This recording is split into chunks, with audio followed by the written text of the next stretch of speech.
भेजने का जरिया है। बाप को पता नहीं है इस मोबाइल के जरिया बेटा किसे मैसेज भेज रहा है। शौहर को पता नहीं है इस मोबाइल के जरिया बीवी कैसे किसे मैसेज भेज रही है। इस साहब बाप को पता नहीं है इस मोबाइल के जरिया बेटी किसे मैसेज भेज रही है। याद रखिएगा, मैं ये नहीं कहता हर इंसान गलत है, मगर कुरान है, मगर याद रखिएगा मैं जो बताने जा रहा हूँ, अल्लाह के नबी फरमाते हैं ज़न्नुल मुमिनीन खैरा, मोमिन के बारे में अच्छा गुमान करो। मेरा गुमान आपके बारे में बेहतर है, मगर झारखंड की उस लड़की के बारे में क्या कहेंगे? नमाज भी पढ़ती थी, कुरान भी पढ़ती थी, मोबाइल भी नहीं था, घर में एक ही मल्टीमीडिया सेट मोबाइल था, मगर उसके जरिया जिससे कनेक्शन हुआ धर्म बदल गया, साहब जाति बदल गई, साहब ईमान और अकीदा बेच दिया, साहब उसने अपनी जिंदगी को तबाह बर्बाद कर लिया। साहब ये मोबाइल ही तो है। मैं आपसे पूछना चाहता हूँ, ऐ मेरी कौम का नौजवान, जरा सीने पे हाथ रखकर सोच, जहाँ पे गैर खड़े हैं आज वहाँ आपकी तादाद कितनी है? आप सिर्फ आज जाइए और अपनी बस्ती में मुहासरा कीजिए कि आपकी बस्ती में कितने बच्चे आईपीएस अफसर हैं, आपकी बस्ती में कितने बच्चे अच्छे डॉक्टर हैं, आपकी बस्ती में कितने बच्चे अच्छे आलिम और अच्छे हाफिज हैं। मैं सिर्फ उधर की बात नहीं करता, तो आपको पता चलेगा यार, अच्छा मोबाइल तो है, अच्छा खाना तो है, अच्छा मकान तो है, अच्छा लिबास तो है, मगर डॉक्टर है मगर अच्छा नहीं है, इंजीनियर है मगर बावकार नहीं है। साहब हमारे पास मशीनरी नहीं है। आप ईमानदारी से बताएं, ईमानदारी से बताओ मेरी कौम के नौजवानों, बताओ बिहार पुलिस में हमारी तादाद कितनी है, उत्तर प्रदेश पुलिस में हमारी तादाद कितनी है, आर्मी में हम कितने हैं, एसएसपी में हम कितने हैं? हर रोज बिहार सरकार बहाली निकाल रही है, सेंट्रल गवर्नमेंट बहाली निकाल रही है। आपके रिजल्ट की पोजीशन क्या है? आज हर घर में मोबाइल है। मैं अपनी कौम के आने वाले नौजवानों से पूछना चाहता हूँ, कल 1 तारीख है और 1 तारीख से इंटर का इम्तिहान है। इंटर के इम्तिहान में कामयाबी हासिल करने के लिए बताओ नौजवानों ने कितने ग्रुप बनाए हैं? आपके मोहल्ले में नौजवानों ने कितने ग्रुप बनाए कि ये ग्रुप सिर्फ इम्तिहान की तैयारी के लिए है? कोई गांव में नौजवान जिसने नौजवानों को इस बात की तबलीग की हो कि हम सब मिलकर एक ग्रुप बनाते हैं ताकि वहां पर कम से कम हम इंटर के मुश्किल सवालात को हल कर सके? आप कहेंगे मौलाना ताज्जुब की बात है, आपने सिर्फ ऑनलाइन ही को समझा। जब से हमने सिर्फ ऑनलाइन को तरजीह दी, ऑनलाइन इल्म तो मिल सकता है मगर ऑनलाइन तरबियत नहीं मिल सकती है। तरबियत के लिए ऑफलाइन होना पड़ेगा। पहले उस्ताद इल्म भी देता था और तरबियत भी सिखाता था। ताज्जुब की बात है, नौजवानों के पास गेम खेलने के लिए ग्रुप है मगर तालीम हासिल करने के लिए ग्रुप नहीं है। पबजी से लेकर साहब सारे गेम और सट्टा और जुआ लगाने के लिए आपके पास ग्रुप है। गंदी बातें करने के लिए और किसी को ट्रोल करने के लिए, मजाक उड़ाने के लिए आपके पास ग्रुप है, मगर आपके पास कामयाबी के लिए कोई ग्रुप? आप बताइए, कोई ग्रुप आपके पास है? आपके पास कोई ऐसी तहजीब है? आपके पास कोई ऐसा मामला है? मेरी गुजारिश है अपनी कौम के सरपरस्तों से, नौजवानों से, बच्चों बूढ़ों से, हम सब किसके गुलाम हैं? नबी के गुलाम हैं। सरकार का साथी आसमान से जमीन पर कौन बनकर आया? कुरान कहता है क़द जाअकुम मिनल्लाहि नूरुम व किताबुम मुबीन। तहकीक के आ गया तुम्हारी जानिब अल्लाह की तरफ से नूर और एक रोशन किताब, यानी नूर से मुराद मुस्तफा जाने रहमत है और किताब से मुराद कुरान है। अल्लाह ने नबी का साथी जिसे बनाया उसका नाम कुरान है, उसका नाम किताब है। ऐ नौजवान, जब तक किताब हमारा साथी था, कोई गौस बना, कोई ख्वाजा बना, कोई कुतुब बना, कोई अब्दाल बना, कोई अहमद रजा बना, कोई हाफिज मिल्लत बना, कोई मुजाहिद मिल्लत बना, कोई सदरुशरिया बना, कोई ताजुशरिया बना। किताब को साथी बनाइए। किसे साथी बनाना है? पूरा मजमा हाथ उठा करके बोलिए, किसे साथी बनाना है? किताब को। किसे साथी बनाना है? किताब को। किताब को अपनी जिंदगी का साथी बनाइए। हर मैदान में कामयाब होंगे, लेकिन आपने किताब को बगल में दबा दिया, मोबाइल को अपना साथी बना दिया। शैतान हर हमला, हर वक्त इंसान का खुला हुआ दुश्मन है। एक नौजवान मैट्रिक की तैयारी के लिए किताब लेकर बैठा और हाथ में मल्टीमीडिया सेट मोबाइल है। जो ही एक सफा पढ़ा, शैतान ने कहा जरा व्हाट्सएप देख ले दोस्त ने क्या कहा है। अब जो ही किताब खोली, जब तक के किसी दूसरे का फोन, जो ही किताब खोली जब तक के तीसरे का फोन। ऐ मेरी कौम का नौजवान, याद रखना गलत रवि से मनाजिल का बोझ बढ़ता है। मुसाफिरों रवि से कारवां बदल डालो।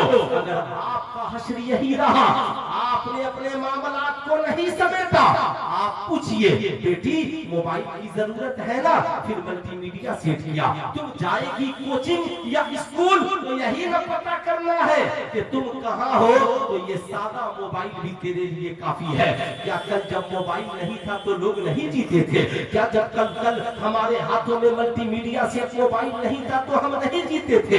जीते थे। मगर आज अफसोस है, हमें ये तय करना होगा मोबाइल किसे इस्तेमाल के लिए दिया जाए और किसे इस्तेमाल के लिए नहीं दिया जाए। इसलिए मेरा मशवरा है, पाकिस्तान के एक अजीम मुफक्किर ने कहा कि याद रखिएगा, कल का जो इंसान था आज से 40-50 साल पहले, वो 30 बरस की उम्र में उसे जितनी मालूमात होती थी, आज के लड़के लड़कियों को उतनी मालूमात 15 बरस की उम्र में है। अब याद रखिएगा, जो चीजें उन्हें 30 बरस के बाद जिन चीजों की जरूरत पड़ती थी, आज उन्हें 15 बरस के बाद ही जरूरत पड़ रही है। यही वजह है इस्लाम ने कहा कि याद रखना, बेटा या बेटी जब बालिग हो जाए तो निकाह जल्दी कर देना। अब ताज्जुब की बात है, आज तो साहब हुकूमतें बार बार उम्र बढ़ा रही है, 18 से 20, 20 से 22, 22 से 25, मगर इसके पास हुनर जो है, ख्वाहिशात जो है साहब, ये 56 साल है, 45 साल है। जाहिर सी बात है, जब वक्त से शादियां नहीं होंगी समाज बिगड़ेगा, जब वक्त से शादियां नहीं होंगी रिलेशनशिप बिगड़ेगा। इसलिए जैसे इंसान की सेहत के लिए ग़िज़ा की जरूरत है, वैसे ही इंसानी सेहत की तकद्दुस के लिए वक्त पर निकाह की जरूरत है। अगर आपने निकाह वक्त पे नहीं किया, मगर आज लोग 40 साल बाद कमाएंगे तब निकाह करेंगे, 50 साल बाद कामयाब होंगे तब निकाह करेंगे, 30-35 साल बाद कामयाब होंगे तब निकाह करेंगे, और बड़ा बड़ा मल्टीमीडिया से उसके हाथों में पकड़ा देंगे। इस्लाम ने कहा इसकी रोकथाम जरूरी है, वरना याद रखिएगा, ये जो जिनसी, ये जो साहब नफ्सानी ख्वाहिशात की मार है, कल अंधेरी कोठरी में बह जाएगी और किसी बाप की इज्जत नहीं रह पाएगी। इसलिए मैं आपसे कहूंगा, अगर आज आपने जाविया मुकम्मल नहीं किया, अगर आज आपने इस पे कंट्रोल नहीं किया, आप ईमानदारी से बताएं, एक दौर वो भी था जब बाप उंगलियां पकड़ के सुबह को बच्चों को खिलाता था, 1 घंटा 2 घंटा, साहब ये किताब है, ये पढ़ो, ये खेलो। बाप शाम को बच्चों को वर्जिश कराता था। अब तो बड़ा आसान है, एक घर में जाइए, बाप अलग मोबाइल में बिजी, बेटा अलग मोबाइल में बिजी, बड़े अलग मोबाइल में बिजी, छोटे अलग मोबाइल में बिजी। पहले बूढ़ों को चश्मा लगता था, जब से मोबाइल आया है बच्चों की आंखों में चश्मा देखने को मिल रहा है। ताज्जुब की बात है, मगर आप सब भूल गए। याद रखिएगा, मेरी आपसे गुजारिश है, अगर आपने इस पे कंट्रोल नहीं किया और आपने ये सोचा बेटा मोबाइल में पढ़ता होगा, शैतान उसे पढ़ने नहीं देगा, बेटी मोबाइल में पढ़ती होगी, शैतान उसे पढ़ने नहीं देगा। इसलिए कि शैतान इंसान का खुला हुआ दुश्मन है, वो शैतानी चाल चल के इसे जरूर भगाएगा, नफरत की आंधी और हवा में बहा देगा। इसलिए आप जरूरत महसूस करें और घर को पाबंद बनाए। मोबाइल, सारा मोबाइल घर में जब शाम का वक्त हो तो रख दिया जाए, एक मोबाइल माँ या बाप के पास चालू रहे, सारे बच्चे वक्त पे सोने के लिए जाए, पढ़ने का टाइम हो तो मोबाइल साइलेंट मोड में हो। दोस्त का फोन आए, बोल देना, अपने बेटे से कह दीजिए, बोल देना कि मगरिब बाद जब मैं घर चला जाऊं तो मेरे बाप का नंबर है, ये फोन कर लेना, ये मेरी माँ का नंबर है, इस पे फोन कर लेना, ये मेरे बड़े भाई का नंबर है, उस पे फोन कर लेना। ठीक है साहब, कोई जरूरी नहीं है। आपसे मैं कहना चाहूंगा, अगर आपने ऐसा नहीं किया तो किसकी इज्जत कब लूट जाएगी इसका कोई ठिकाना नहीं है। यही वजह है आज जरूरत इस बात की है कि आप ये तवज्जो करें, मदारिस में कितने % बच्चे पढ़ते हैं? मदारिस में 1% बच्चे पढ़ते हैं, मगर कसम खुदा की जब पढ़कर निकलते हैं और बाबाकार बनकर निकलते हैं तो मदरसे का एक बच्चा पूरे गांव में इनकलाब लाने के लिए काफी होता है। यही वजह है शरीयत कहती है आलिम बनना फर्ज़े किफ़ाया है, इसलिए कि एक आलिम 1000 आबिद पर भारी होता है। एक आलिम 1000 आबिद पर भारी होता है, मगर 1000 आबिद का एक आलिम की सोहबत में रहना जरूरी है। न जाने कब अकीदा खराब हो जाए, न जाने कब ईमान खराब हो जाए, न जाने कब अमल खराब हो जाए। इसलिए सुल्तान रज़ा कहना चाहेगा आज जब बात मदरसों की आती है ना, लोग समझते हैं मदरसा इसी का नाम है। शाबान आए तो कुरान खानी कराओ, शाबान आए तो माँ के नाम से तीजा और 40वां कुरान खानी करा लो, बस इसी का नाम मदरसा है। मैं कहूँगा नहीं, जिसने इमाम अहमद रजा खान को पैदा किया उसका नाम मदरसा है। जिसने मुफ्ती आजम हिंद को पैदा किया उसका नाम मदरसा है। जिसने हाफिज मिल्लत को पैदा किया उसका नाम मदरसा है। और जिस जामिअतुल अशरफिया ने न जाने कितने बच्चों को बाबाकार बनाया और इस मुल्क में डॉक्टर, इंजीनियर, प्रोफेसर तक बना करके पहुंचाया, साहब उसी का नाम मदरसा है।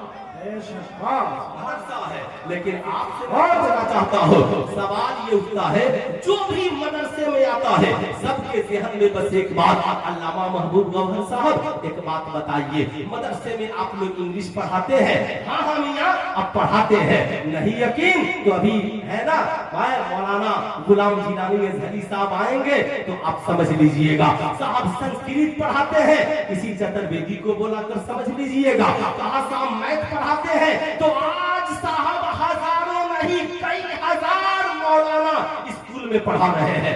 आपसे मैं पूछना चाहता हूँ, अब मदरसे वो नहीं रहे, लेकिन सवाल ये उठता है मदरसे में हमारी कौम के 1% बच्चे पढ़ते हैं, 99% कहाँ पढ़ते हैं? स्कूल में पढ़ते हैं, कॉलेज में पढ़ते हैं, जहाँ पे साहब जहाँ पे सिर्फ डिग्रियां दी जाती है। मैट्रिक डिग्री है, इंटर डिग्री है, साहब BA डिग्री है, मैट्रिक की डिग्री पे फला नौकरी, इंटर की डिग्री पे फला नौकरी, BEd की डिग्री पे फला नौकरी, DLEd की डिग्री पे फला नौकरी, फला काम पे फला नौकरी। अब ये साहब डिग्रियां तो मिल गई, मगर उस डिग्री वाले को ये पता नहीं है हलाल क्या है और हराम, हलाल क्या है और हराम क्या है।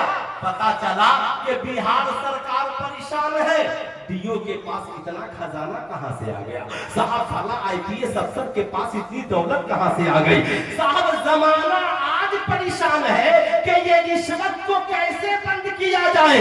तो आज भारत सरकार की नजरें है, कोई अफसर रिश्वत लेते हुए पकड़ा जाए उसे जेल में डाल दो। मगर 1450 बरस पहले सबसे पहले इस दुनिया में जिसने इस नजरिए को पेश किया कि रिश्वत लेना हराम है, ये नजरिया इस जमीन पर आलम इंसानियत के लिए किसी और ने नहीं दिया, बल्कि आमिना के लाल ने दिया है, ने दिया है। रिश्वत लेने वाला भी जहन्नम में जाएगा और रिश्वत देने वाला भी जहन्नम में जाएगा।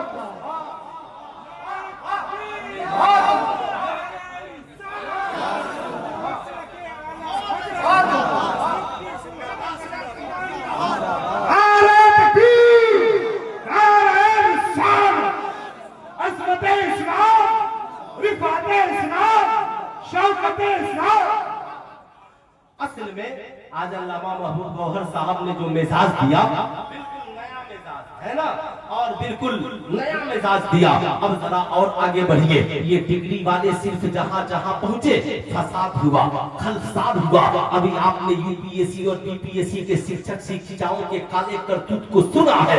साहब टीचर है, आप पढ़ाने के लिए गए हैं, आप आदर्श पुरुष हैं, इश्क लड़ाने के लिए स्कूल में नहीं गए हैं। जब पढ़ाने वाला इश्क लड़ाने वाला हो जाएगा जाएगा तो पढ़ने वालों के लिए आदर्श पुरुष कैसे बनेगा। अगर आदर्श पुरुष इंडिया में किसी को देखना हो तो बरेली के अहमद रजा को देखिए। जिनके शागिर्दों को देखेंगे तो कभी मुस्तफा जाने रहमत की याद आएगी, कभी गौसे आजम की याद आएगी। आपसे मैं कहना चाहूंगा आखिर इसकी वजह क्या है। चूंकि ये सब डिग्री होल्डर है, इन्हें पता ही नहीं है पेशाब करने का तरीका क्या है। जहां चाहा खड़े होकर पेशाब कर लिया, इन्हें पता ही नहीं है पानी पीने का क्या तरीका है। जहां चाहा वैसे ही मामला जमा दिया। अब साहब इन्हें पता ही नहीं है क्या हलाल है और क्या हराम है। कभी माँ को मारा, कभी भाई को मारा, कभी भाई से बेईमानी, कभी माँ से बेईमानी। ऐसा काला करतूत जिस विभाग में गए उसी विभाग को लूट खसोट कर बर्बाद कर दिया। लेकिन आइए मैं आपसे कहना चाहूंगा पूरी दुनिया को बर्बादी से बचने का नजरिया सबसे पहले जिस बादशाह ने दिया था उस बादशाह का नाम हजरत उमर इब्ने खत्ताब, और उन्हें ये नजरिया मुस्तफा जाने रहमत ने दिया। आप ताज्जुब करेंगे तू समझ नहीं रहा है, सिर्फ जज्बात में बोलना। इधर आके बैठ, है ना, इसलिए अभी तो खड़े खड़े खाना पीना मना है। इधर आके बैठो, आज के बाद बैठ कर खाना, है ना। गौर से सुनिएगा, आज अगर कोई सिर्फ एक गांव का मुखिया हो जाए तो बेहतरीन स्कॉर्पियो होनी चाहिए, बेहतरीन एकदम लीलन का व्हाइट कुर्ता पैजामा होना चाहिए, बेहतरीन रैबन का चश्मा होना चाहिए। भले वो रिश्वत के पैसे की स्कॉर्पियो क्यों नहीं हो, घूस के पैसे की स्कॉर्पियो क्यों नहीं हो, रंगदारी के पैसे का राइफल का चश्मा क्यों नहीं हो, लेकिन चश्मा पहन कर इतरा रहा है। अब साहब को फिर विधायक बन जाए तो शान मत पूछिए, अगर एमपी एमएलए बन जाए तो फिर मत पूछिए, अगर किसी मुल्क का प्रधानमंत्री बन जाए तो साहब जॉर्ज डब्ल्यू बुश से भी जाकर कभी पूछिएगा, डोनाल्ड ट्रंप से भी जाकर कभी पूछिएगा, कभी कभी इन बादशाहों से पूछिएगा। साहब इनके पास एक मुल्क की हुकूमत मिली ना तो जमीन पर अकड़ कर चलने लगे। अल्लाह ने कहा इन्नल्लाह ला युहिब्बुल मुतकब्बिरीन, बेशक अल्लाह तकब्बुर करने वालों को पसंद नहीं करता, नहीं करता। साहब थोड़ी सी ताकत मिली अपने आप को सुपर पावर समझने लगे। उन सुपर पावर को पता नहीं है नमरूद ने भी सोचा था इब्राहिम खलीलुल्लाह के सामने सुपर पावर बन जाऊंगा, आग लगा दी, कहा इसी आग में खलील तुझे भी जला दूंगा, तेरे मिशन को जला दूंगा, तेरे दीन को जला दूंगा, तुझे जला दूंगा। आग लगा दी और साहब हजरत इब्राहिम खलीलुल्लाह को उठवाकर आग में डलवा दिया। रब ने कहा या नारा कूनी बर्रम व सलामन अला इब्राहिम, ऐ आग इब्राहिम के ठंडी हो जा, सलामती के साथ आग जलती रही, इब्राहिम चलते रहे, आग के शोले भड़कते रहे, रब के खलील चलते रहे। तो अब जिसे बचाए उसे नमरूद की आग नहीं जला सकती, और लाश इंजलिस में रब आग लगा दे तो सुपर पावर की ताकत उसे कभी बुझा नहीं सकती।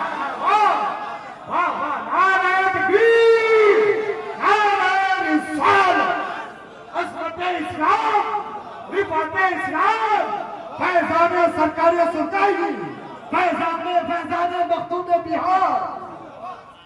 रब फरमाता है मेरे बंदे मैंने तुझे ढील दी है, इस ढील को अपनी बहादुरी मत समझना। इन्न बतश रब्बिका लशदीद, तेरे मौला की पकड़ बहुत सख्त है। अब नतीजा क्या निकला, सिर्फ इनके पास डिग्रियां हैं, जिस महकमे में गए लूट खसोट का बाजार गर्म कर दिया। साहब नौकरी हो गई तो बेटी वाले को लूट रहा है जहेज के नाम। बिल्कुल सही बात, थोड़ी सी इल्म हो गया, दौलत हो गई तो ये दौलत वाला दौलत वाले को लूट रहा है। अजीब इत्तेफाक, क्यों? इसलिए कि इनके पास सिर्फ डिग्रियां हैं। आप कहेंगे सुल्तान नजाब फिर इन डिग्री वालों के साथ क्या किया जाए? मैं कहूंगा बेशक डिग्रियों की जरूरत है, मगर ये डिग्री वाले समाज का अच्छा इंसान तभी बनेंगे जब इनके पास डिग्रियां भी कॉलेज की हो और सीरत आमिना के लाल की हो, सीरत मुस्तफा जाने रहमत की हो, ताकि इन्हें पता चले हलाल क्या है, हराम क्या है। जमाना आज कह रहा है शराब पीना गलत है, जना करना गलत है, जुआ खेलना गलत है, ताश के पत्ते को हाथ में लेना गलत है, रिश्वत मांगना गलत है, सूद खाना गलत है, किसी पे जुल्म करना गलत है।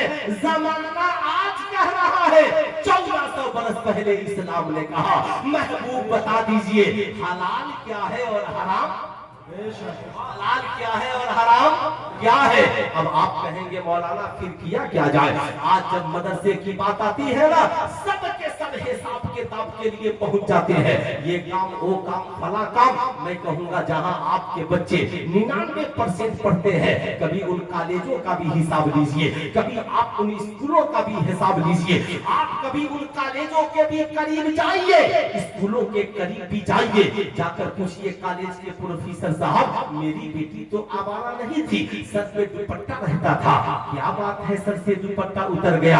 मेरा बेटा शराबी नहीं था, कॉलेज में आने के बाद शराबी कैसे बन गया। अरे ये मेरा बेटा ये तो कभी आंख नहीं दिखाता था, ये माँ को गालियां कैसे देने लगा। कहेंगे जाओ जाओ, हम किताबें पढ़ाने आए हैं, हम सिलेबस पूरी कराते हैं, सिलेबस पढ़ाते हैं। आपके बच्चों को किरदार और इखलाक नहीं पढ़ाते, मगर हमारी कौम का कोई बच्चा भूले से मदरसे में पढ़ने चला जाए तो हमारा आलिम उसे किताब भी पढ़ाता है, साथ में नबी का किरदार भी पढ़ाता है। हमारी कौम की बेटियां अगर मदरसे में पढ़ने चली जाए, हमारी आलिमा उसे किताब भी पढ़ाती है और साथ में सैयदा खातूने जन्नत का किरदार भी पढ़ाती है। आज सबसे बड़ी हमारी कमजोरी ये रही, आज पूरे इंडिया में साहब क्रिश्चियनों की तादाद बड़ी मुख्तसर है, मगर हर बड़े शहर में उसके अपने स्कूल है कि नहीं है? अरे बोलिए, है कि नहीं है? क्रिश्चियन के स्कूल में क्या उसके भजन के अलावा दूसरे का भजन होता है? बोलिए ना जरा, नहीं होता। क्रिश्चियन 2% हर बड़े शहर में उनका स्कूल, मगर आपकी तादाद इतनी है, आपका अपना इस्लामिक मॉडल स्कूल क्यों नहीं है? आप मत बनाइए इंटर तक बीए तक, कम से कम इस्लामिक मॉडल प्ले स्कूल तो एक बनाइए, जहां कौम का हर बच्चा बच्ची ईमान अकीदे की हिफाजत के साथ अपनी इज्जतों आबरू और हलालो हराम को तो समझ सके। आप ईमानदारी से बताएं क्यों नहीं बनाते, आखिर इसकी वजह क्या है? आपने इसके बारे में कभी कोई फैसला क्यों नहीं किया? आपसे मैं पूछना चाहता हूँ, चकबिक्की में इतना बड़ा इदारा दारुल उलूम है ना, मदरसा कादरिया गुलशने मदीना, ये इतना बड़ा इदारा चला रहा है, मगर आपकी सोच बड़ी महदूद है। आप सोचते हैं छोड़ो, ज़कात फितरा रमजान में दे देंगे, 10-20 गरीब बच्चे होंगे वो पढ़ लेंगे। अरे साहब नहीं, इस सोच से मदरसा मत चलाइए। क्या उस तालीम की आपको जरूरत नहीं है? इस मदरसे को आप मजबूती के साथ इस्तेमाल कीजिए, आप इसकी शक्ल को बदलिए। दारुल हिफ्ज़, दारुल क़िरात, नर्सरी से लेकर 5 तक कम से कम इस्लामिक मॉडल प्ले स्कूल का कयाम कीजिए, तब जाकर कोई अफसाना रमेश के साथ नहीं जाएगी।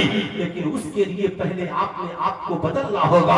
दिल के फफोले जल उठे सीने के दाग से और घर को आग लग गई घर के चिराग से। जब आपके पास अपना एजुकेशन पॉइंट नहीं होगा, आपकी बेटियां मैट्रिक पास करने के लिए गैरों के इंस्टीट्यूट में जाएगी। जब आपके पास अपना कोई साहब हुनर प्रोग्राम नहीं होगा, तो आपकी बेटियां गैरों के हुनर प्रोग्राम गैरों के इंस्टीट्यूट में सीखने के लिए जाएंगी। क्या जाएंगी?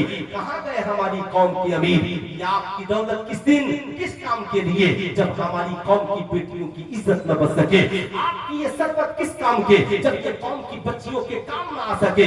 आप ईमानदारी से बताइए, हम जितने मुसलमान यहाँ पर बैठे हैं, हमारे घरों में ज़कात की रकम ईमानदारी से कितने लोग निकालते हैं? इस्लाम ने एक सिस्टम दिया, निजाम दिया कि तुम नहीं कुछ कर सकते तो कम से कम अपने माल में जो 2.5% गरीबों का हक है, कम से कम यार इसे तो ईमानदारी से निकालना। आप ईमानदारी से बताएं, अगर हर बस्ती में 100 घर है और 100 घर में 100 औरतें हैं, तो कौन ऐसी औरत होगी जिसके पास 1-2 लाख का जेवर नहीं होगा? अब आप बताएं ईमानदारी से, अगर 1 लाख का जेवर है तो 2,500 रुपए ज़कात बनते कि नहीं बनते हैं? आप 100 औरतों के ज़कात तोल लीजिए। अगर साहब 4 औरतें हैं, 4 औरतें होंगी तो 400 औरतें हो जाएंगी। फिर आपके पास LIC के ज़कात। आप कम से कम अपनी जिंदगी में कुछ करने को सोचिए। तो मैं कहता हूँ, अगर एक बस्ती के लोग मेहरबान हो जाए तो एक इल्मी किला चलाया जा सकता है साहब, एक इल्मी माहौल बनाया जा सकता है। आखिर हर घर से पैसे स्कूल कॉलेज में खर्च हो रहे हैं, मगर आपका अपना कोई इस्लामिक मॉडल स्कूल नहीं होता, आपके पास अपना कोई एजुकेशन पॉलिसी नहीं है। मैं कहूंगा इन उलमाए किराम के साथ और दानिशवराने कौम के साथ आपकी एक जहदी होनी चाहिए, और कौम की बच्चियों को कैसे बचाया जाए, कौम के नौजवानों को कैसे बताया जाए, इस मुल्क की सभ्यता और मोहब्बत भरा जो माहौल है इसे बिगड़ने से कैसे बचाया जाए। हमें 2-4 कदम इसके लिए चलना होगा, हमें 2-4 कदम इसके लिए बढ़ना होगा।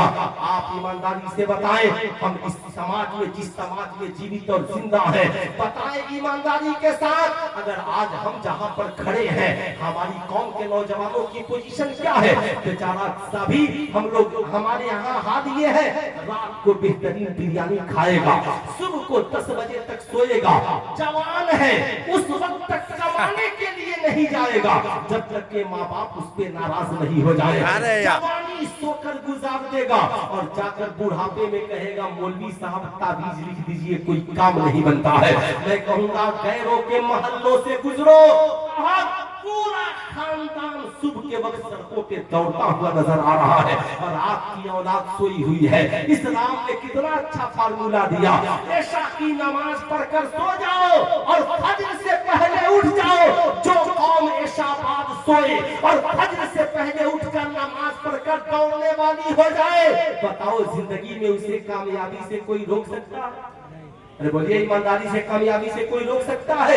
ऐ नौजवानों, अपने मुस्तकबिल को टारगेट करो। हमें मुस्तकबिल में बनना क्या है? अगर आपने अपने मुस्तकबिल को टारगेट में नहीं गुजारा, आज मुसलमानों की पोजीशन ये है, अल्लामा महबूब गौहर साहब के 4 बूढ़े भाई गांव में है, तो साल में कभी एक दूसरे को सलाम, बोलिए गलत बोल रहा हूं, बूढ़े लोगों का हाल, जवान छोड़िए ना, बूढ़े भाई है ना 4, कभी मुलाकात हो तो सलाम भी एक दूसरे को नहीं करते, कभी एक दूसरे से मोहब्बत से बात नहीं करते। मगर आज यहूदियों का हाल ये है, हमारे यहाँ पोजीशन इतनी खराब कि अगर हमारा कोई भाई कोई काम कर रहा है ना, अगर हमारी भी वैसी कोई दुकान है तो हम सोचते हैं यार इसने मेरे कंपटीशन में खोल लिया, अरे मौलाना साहब टेंशन मत लीजिए, उसका नहीं चलेगा।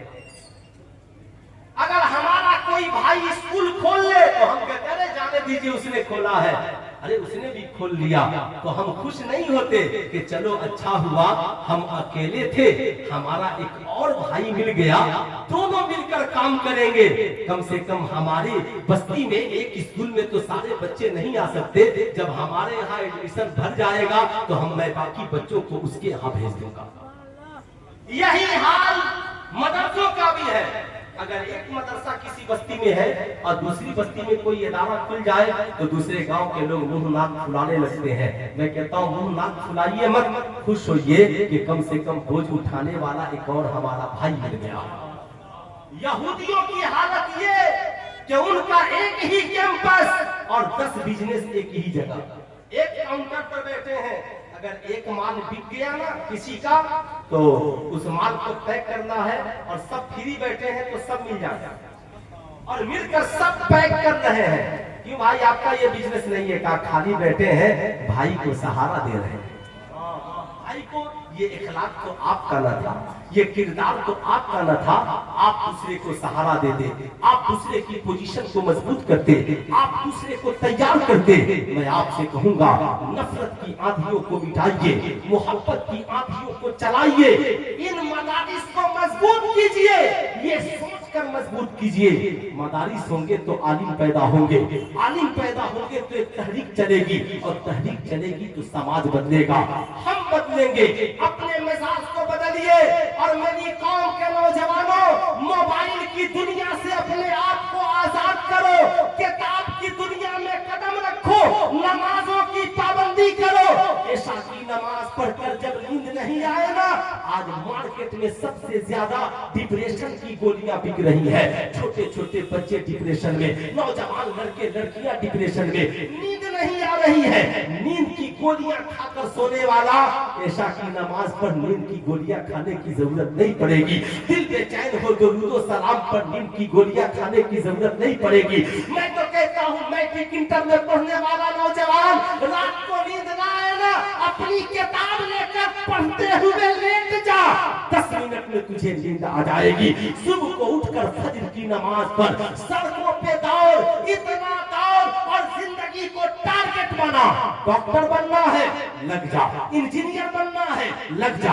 प्रोफेसर बनना है, लोगों से मापदंड लेकर के लग जा। आज हमारी आदत ये भी बुरी है, हम बाप हैं, हमारे पास 2 औलादे हैं। मान लीजिए मेरा बेटा मदरसे में पढ़ता है, मैंने कहा चलो आ गया मदरसे से, मैंने कहा बाबू तैयार हो जाओ, अल्लामा महबूब गौहर साहब के घर चलते हैं। गए, कहा हजरत ये जरा मेरा बेटा है, मदरसे में पढ़ता है, जरा इसका जायजा लीजिए किस लायक है। आप कभी टेस्ट नहीं लेते ना, तो आप लें, जरूर लें। हजरत ने कहा हाँ ये लड़का पढ़ तो रहा है, ठीक है, ज़हीन है, ऐसा करे इसे ये पढ़ लेना तो हजरत मौलवी के बाद डीएलएड करा दे, इधर इसका रुझान है, पीपीएससी की तैयारी करा दे। उसके बाद ये लड़का शेर व शायरी की भी शौक रखता है तो साहब इसे शायर भी बना दे। चलिए ये लड़का खिताबत का शौक रखता है, खतीब बना दे। ये लड़का लिखने का शौक रखता है, बना दे। आपका बेटा मैट्रिक में पढ़ता है, आपने कभी उसकी जांच कराई अपने किसी पढ़े लिखे नौजवान से? आप जो कामयाब है हमारी कौम का नौजवान, कभी आप अपने बेटे को उसके पास ले जाइए, जरा शहजादे देखिएगा इसकी मैथ में क्या पोजीशन है, जरा इंग्लिश में क्या पोजीशन है, जरा साइंस की क्या पोजीशन है, जरा देखिए तो क्या ये इंटर में साइंस लेने के लायक है, इंटर में मैथ लेने के लायक है, या आर्ट्स पढ़ने के लायक है? किस लायक है? पता चला लड़का आर्ट्स में पढ़ने के लायक है और साइंस लेकर किस्मत आजमा रहा है, जिंदगी बर्बाद हो रही है। नहीं, इल्मी लियाकत के हिसाब से करोड़ों राहें खुली है, टारगेट बनाइए और जब तक उम्र बाकी है, मैं कहता हूँ भारत में सबसे ज्यादा मुसलमानों, तुझे सरकारी महकमे में पहुंचने की जरूरत है। कौन कहता है नौकरी नहीं मिलती, एडमिशन नहीं होता? अल्लामा महबूब गौहर साहब से पूछिए, मेहनत करके देखिए, सड़क पे इतना दौड़ो कि जिस्म पे वर्दी भी सरकारी हो और कमर में रिवाल्वर भी, कमर में रिवाल्वर भी और हाथ में कलम भी। अरे जोर से बोलिए भाई, हाथ में कलम भी। अब वो दौड़ नहीं है कि बम बारूद चलाइएगा, तलवार चलाइएगा, अखाड़ा में लाठी भाजिएगा, तो जाइए भाजिए लाठी, है ना? वो दौड़ नहीं रहा। महबूब गौहर साहब का नाम अखाड़ा में लाठी भाजने की वजह से। अरे बोलिए अब तकरीर में क्या करूं, है ना? डॉक्टर फसीह साहब किबला है हजरत के इलाके के, इंडिया में इतने बड़े पोस्ट पर है, क्या वो मुहर्रम में तलवार भाजते थे? बोलिए ना ईमानदार, मुहर्रम में ढोल बजाते थे? नहीं। क्यों? आपसे मैं पूछना चाहता हूँ, हुजूर ताजुश शरिया को पूरी दुनिया ने माना, ताजुश शरिया के हाथ में तलवार थी या बरेली के रजा का कलम था? बोलिए ना क्या था? ऐ नौजवान बता, तेरे हाथ में क्या होना चाहिए? कलम। हाथ उठाकर बोले हाथ में क्या होना चाहिए? पूरा मजमा हाथ उठाकर बोले हाथ में क्या होना चाहिए? कलम। एक हाथ में कलम और एक हाथ में किताब। मगर हाल क्या है, कितने नौजवान हाथ उठाए, कलम क्या पहनेगा, इसके हाथ में तो सिखों का कड़ा है। कितना जमीन आपका गिर गया। सरकार की सुन्नत सजाने में शर्म आती है और कड़ा पहनने में कोई शर्म नहीं आती। शबे बरअत की रात आने वाली है, बस माशाअल्लाह माशाअल्लाह। इजाजत है 10 मिनट बोलूं कि तकरीर खत्म कर दूं? इजाजत है आप लोगों की? जरा दोनों हाथों को उठाकर बोल दे या रसूल अल्लाह, और जरा प्यार से बोल दे या हबीब अल्लाह। अच्छा एक बात बताइए, फैजान पाने के लिए हम लोग कहाँ कहाँ जाते हैं? जाते हैं ना भाई, अजमेर शरीफ, बरेली शरीफ, बगदाद शरीफ, कलियर शरीफ, देवा शरीफ, कालकी शरीफ, और मस्जिद में भी जाते हैं फैजान ही पाने के लिए। बुजुर्गों की बारगाह में जाइए, फैजान मिलता है, बेशक जाना चाहिए, फैजान मिलता है, मगर जाने का कोई जरिया नहीं हो तो क्या फैजान नहीं मिलेगा? मिलेगा कि नहीं मिलेगा? मिलेगा ना। हजरत अवैस करनी कर्न में है और सरकार मदीने में है। मुलाकात ना हो सकी। क्यों? इसलिए कि माँ की खिदमत करते रहे। किसकी खिदमत करते रहे? पूरा मजमा हाथ उठाकर बोले, किसकी खिदमत करते रहे? माँ की खिदमत करते रहे। माँ ने दुआ कर दी, मौला मेरा अवैस तेरे हबीब की मोहब्बत में मस्त रहता है, मैं भी मस्त रहती हूँ, फैजान जारी हो जाए। जमाने की निगाहों ने देखा, अल्लाह के नबी ने कहा, उमर मेरे विसाल के बाद ये जुब्बा ले जाकर मेरे अवैस को कर्न में देना और कहना मेरी उम्मत की बख्शिश के लिए दुआ करे। सुल्तान रजा कहना चाहेगा, फैजान यहीं से जारी हो जाएगा। आप दिल से माँ की खिदमत में लग जाए, बाप की खिदमत में लग जाए, भाई बहन की खिदमत में लग जाए, उलमा की खिदमत में लग जाए, बीवी बच्चों की खिदमत में लग जाए, यकीन के साथ खिदमत में लग जाए, फिर देखे कमाल। शबे बरअत की रात आने वाली है, आने वाली है शबे बरअत की रात। ये किसका महीना चल रहा है? शाबान का। शबे बरअत की रात आने वाली है, शबे बरअत की रात, बख्शिश की रात, मग़फ़िरत की रात, जहन्नम से छुटकारे की रात। मगर कुछ लोग ऐसे हैं जिनकी उस रात में भी बख्शिश नहीं होगी। नंबर 1, माँ बाप का नाफरमान। कौन? माँ बाप का। नंबर 2, दायमी शराब पीने वाला, हमेशा शराब पीने वाला। नंबर 3, जानी, जो ज़ना करने से तौबा न कर ले। नंबर 4, एहसान करके एहसान जताने वाला, है ना। इनकी बख्शिश नहीं। इसलिए मैं आपसे कहूंगा, आप नमाज पढ़ने जाते हैं, आप रोजा रखते हैं, हज करते हैं, ज़कात करते हैं, नेकियां करते हैं, रमजान का महीना भी आने वाला है, उससे पहले अपनी बूढ़ी माँ को राजी कर ले, अपने वालिद को राजी कर ले, अपने मामलात को दुरुस्त कर ले।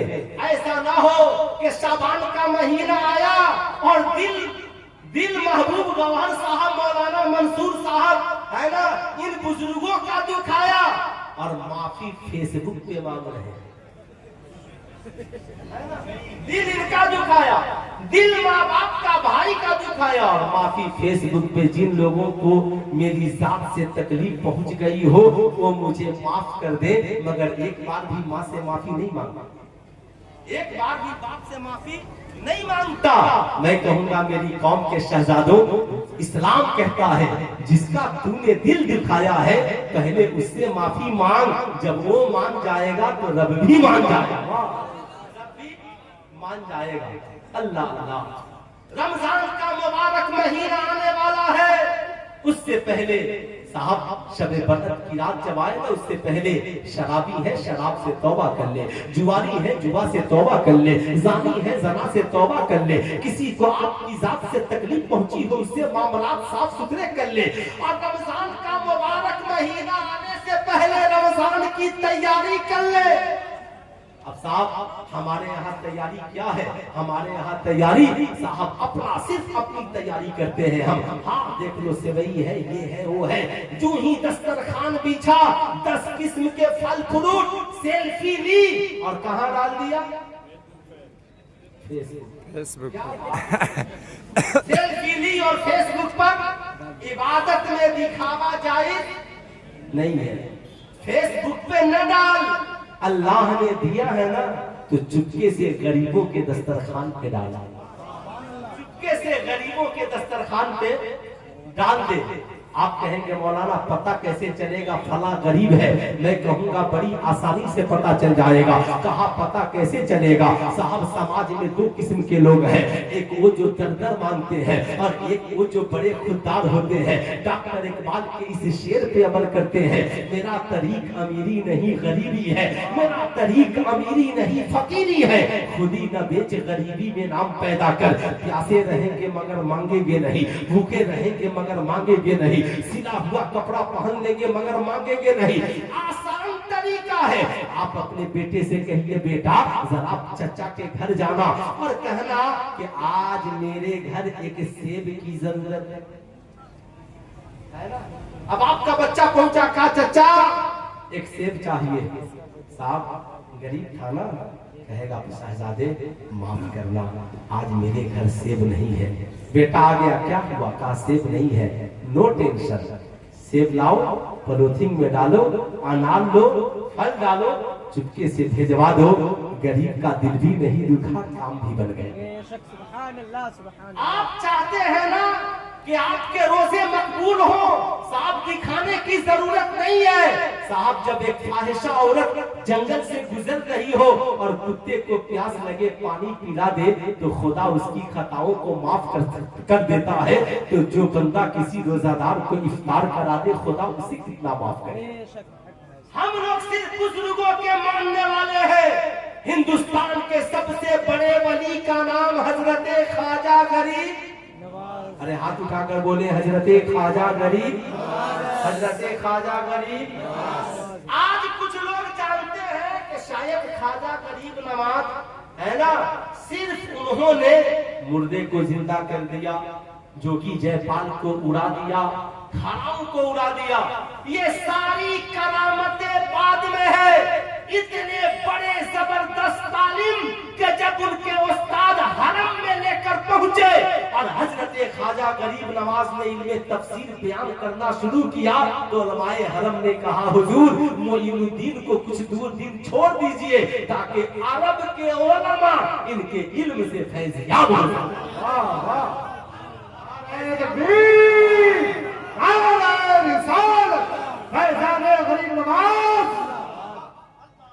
इतने बड़े आलिम, इतने बड़े जबरदस्त तालीम हजरत ख्वाजा गरीब नवाज। ईद का दिन है, किसका दिन है? और ईद आने वाली है, फिर मेरी और आपकी मुलाकात भी नहीं होने वाली है। ईद आने वाली है, आप भी याद रखें। खुशी का मतलब ये नहीं है कि मेरे होठ में पान हो और हम खुश, हमारे जिस्म पे रंगीन कपड़ा, हम खुश नहीं। बुजुर्गों के उर्स में जाने वालों, ख्वाजा गरीब नवाज के मिशन को अपनाने वालों, सुल्तान नज़ा तुझसे कहना चाहेगा, ख्वाजा गरीब नवाज के इस मिशन को भी अपनाओ। निकले हैं ईद की नमाज पढ़ने के लिए, देखा एक गरीब और नाबीना बच्चा सड़क किनारे खड़ा है, आंखों में आंसुओं के कतरात है। करीब पहुंचे,